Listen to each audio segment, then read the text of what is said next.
This week, you will identify the workplace problem that you have chosen for your project this term, and you will be showing me a more finalized version of your 4C problem definition statement. After researching for a couple weeks, you should be ready to do that. So let's look at how you're going to turn this in. I'm going to have you use something that's a little bit more old-fashioned, but yet is coming back in style in many workplaces, and that's the memo. It's really just a paper version of an email. Because employees are wasting, well, I guess I should say using, so much time in their daily schedule covering email, and because spam has become such a problem, some organizations are asking their employees to send paper email to each other for more important issues, especially issues that need to have a real signature on them. Again, most workplaces, however, are using all electronic kind of data and documentation. We're just using a paper memo because it will help me to find your homework a lot easier than looking for it through the Canvas email. Also, the Canvas email sometimes does fail to send me your submission until later, or sometimes not at all. This way I can have you send me something that I can make sure to get. All right, the memo is going to be just like an email. We're going to type the word memo in a little bit larger because it's a practice for heading hierarchy. This is the main heading that tells what everything else underneath it is, so it has to be larger. Headings should almost always be bold anyway, so this is a good example of that. You're also going to be, just like in an email, typing the to, the from, the date, and the RE or subject. Because you're going to be giving my full name with my job title, you want to do the same thing for yourself. Put your date in international date order. As you learned in Chapter 5, the United States uses dates in a different format than most of the rest of the world, which can be confusing if your organization ends up having any clients that are overseas. Every email or memo should have some clarification in the subject line of exactly what you are going to be communicating about. Since we are just describing to me the recommendation report topic, that is good enough to put in your RE or subject line. In the rest of this handout here, you have some italics as well as some regular Times Roman font. The italic information, as it says up here, teaches you how to do the memo, while the Times Roman font gives you either boilerplate language that you can use or shows you some how someone else has completed that section as an example. This week you're going to be turning in a memo which will clarify to me the workplace problem that you have chosen. It will also give me your updated version of a 4C problem statement. Nursing students, you will be identifying the patient problem, and you will have a different handout that I will explain after this one. A memo is just an old-fashioned email. Because Canvas doesn't always send me all of the emails and sometimes it delays them, I'm just going to have you type this the old-fashioned way so I can make sure that it gets to me correctly. Memo is the word that is a heading that defines everything underneath it. So according to the rule of heading hierarchy, it should be the largest word on the page, and headings are always bold, so please bold it. The to, the from, the date, and RE or subject, RE means regarding, will also be in bold because they are considered headings. After the to, you will be giving this to me. I am your reader, so make sure you give the formal full name plus my job title. Since you did that for me, do that for yourself as well. On the from line, the date I would like you to use in international order to give you practice in that, because if your organization in the United States has overseas clients, you do not want to create confusion with the date. So it's a good habit from now on to always use the day and then the month and then the year as it is indicated here on your memo.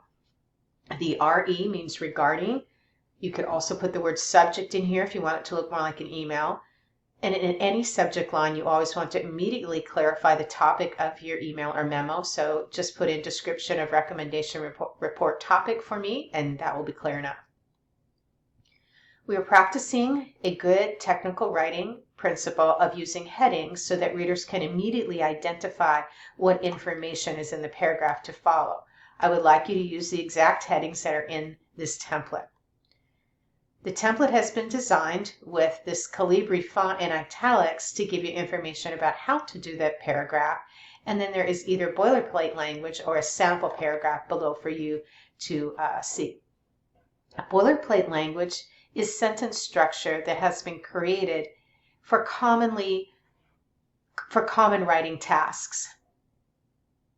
You don't need to be creative with everything that you write. If you have something that you have to communicate frequently, just create a sentence that you can use repeatedly. I have given you that sentence here. So you're going to create the sentence that I've highlighted and just put in this information that's in brackets. All right, after you have indicated here in this boilerplate language what is the purpose of the memo, which is to let me know which topic you've chosen for your report, then you are going to describe the problem. So start with a good definition statement using your 4 C's. Remember, you will be categorizing, explaining what type of problem it is, giving its main cause, main characteristics, and main consequence or effect. I will be helping you as I review these to see if there's any way that you can categorize a problem that will be even more persuasive. Categorizing your problem as something that your reader will value will tend to help you to be more persuasive and have a better chance of your recommendations being approved. Then you're going to create paragraphs with topic sentences, just as you've been learning the last few years of your life, which will provide the information that is in the bulleted list. Do not use a bulleted list. I am using a bulleted list because I'm listing the topics that you need to cover in paragraphs. You will not be listing, you will be describing in full paragraphs. Note the example here that is given for you. Describe your workplace problem in such a way that I can truly understand the distinguishing characteristics. What is the actual problem or the need? Where and when does it occur? How long has it existed? What personnel or products or policies or procedures are affected? Any of that kind of information to be as clear as possible would be good. Describe how the problem impacts a business or organization. You can use some research if you need to help you. Provide any information that you've collected to date on the causes and effects or consequences of the problem. Remember, you must persuade your reader that this is something worthy of them allowing you to spend your workplace time on. If you have found any information in the research you've been doing the last couple weeks on the benefits of solving the problem, that would be a good thing to add too, as that will be particularly persuasive. The next required heading is Report Audience. Underneath that, you will tell the names and job titles or positions of the people your report will be written for. I cannot be the only reader for your report. I'm not asking you to give your report eventually to another person to read. I am asking you, however, to write it for a particular person. So if you are writing about the need for new personal protective equipment at the fire station, then probably the fire station chief would be the one that you would be writing to, as well as me. So think along those ways and notice the sample that's here for you. I've also provided some general tips underneath that for you to read. Now I'm going to look at the nursing students memo. This should be, by the way, 1.5 pages long, and the memo for the regular students or general students should be about 1 to 1.5 pages long as well. You're going to also use these headings of memo to, from, date, and RE or subject, and type your information in the same way that I have. You're going to use the headings of case study project summary, health problem, and patient bio. Underneath the case study project summary, you're going to use this boilerplate language. Again, it gives you practice in learning how to write sentences that you can copy and paste in multiple documents so that you use less of your employer's time.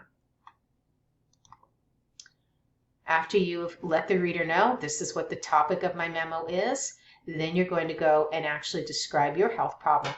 Make sure that you start with a 4C problem definition sentence that identifies the patient's main health problem and defines that health problem with with official medical terms and explains what type or class or category of health problem it is and clarifies its distinguishing characteristics. In other words, how the health problem differs from other similar problems, and clarify consequences of the problem if it is left untreated. The main health problem, by the way, should be chosen based on the severity or sequence.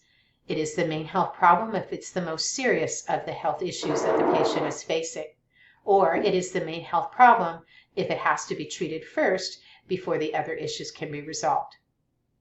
Remember, a good 4C problem definition statement categorizes or classifies the problem, gives its main cause, its main characteristics, and the main consequence if it's left untreated.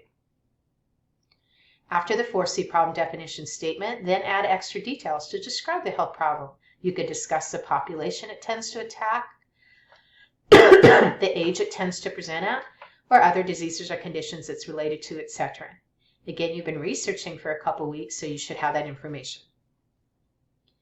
After you have clearly and thoroughly defined the health problem, then state the 2 related health issues that your case study will also cover. Do not go into care plan or treatment information. Again, do not go into care plan or treatment information. The final section will be the patient bio. Please remember to refer to the patient by initials only because of HIPAA, our Patient Privacy Protection Act. Do explain that the report will be provided to the patient and his or her medical practitioners as needed. Then give any pertinent biological or bio information on the patient that you can collect at his time, his or her age, gender, ethnicity, weight, height, BMI, temperature, blood pressure, pulse, those kinds of information. You also have some information on how to write better emails at the bottom that would be good supplemental reading for you. Thank you.